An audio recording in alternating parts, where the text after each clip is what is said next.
বলো কি কি মাছ এলো আজকে তোমার, কি কি বাজারে বাবা কি এনেছে? মাংস, কত করে একটা কাঁচকলা এনেছে দেখ। আচ্ছা মাংস, এই মাছ।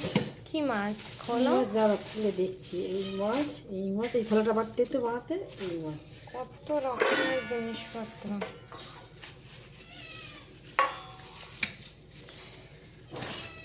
তোমার বিড়াল তো লোভ সামলাতে পারছে না।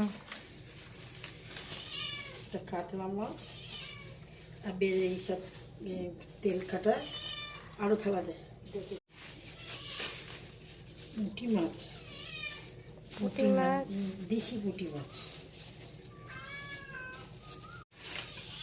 চিংড়ি মাছ, তিন রকমের মাছ, হুম মাংস ওখানে। দু তিন দিনে নিয়ে এলো একসঙ্গে। মাংস তোর জন্য স্টু করবো বলে তোর বাবাকে বলে দিয়েছিলাম যে ওর জন্য স্টু করবো। লাউ শাক নিয়ে আসতে, তো লাউ শাক এনেছে আর একটু ঝাল এখন একদম লঙ্কাগুলো ঝাল হচ্ছে না আজকে।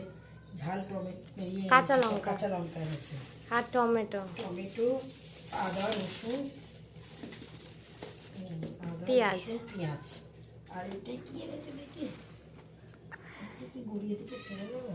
হ্যাঁ, এটা তো মানে শসা পেঁয়াজ আলু। শসা পেঁয়াজ আর আলু আর সব রয়েছে, পটল ঝিঙে ঢ্যাঁড়স ফুলকপি বাঁধাকপি লাউ সব ঘরে রয়েছে। রসুন আদা পেঁয়াজ, এই লাউ শাক। আজকে লাউ শাকের ভর্তা করব। আজকের আপনাদের লাউ শাকের ভর্তা দেখ। আপনারা যদি আমার কথা পছন্দ হয় তাহলে একটা সারপ্রাইজ দেবেন। হ্যাঁ নমস্কার।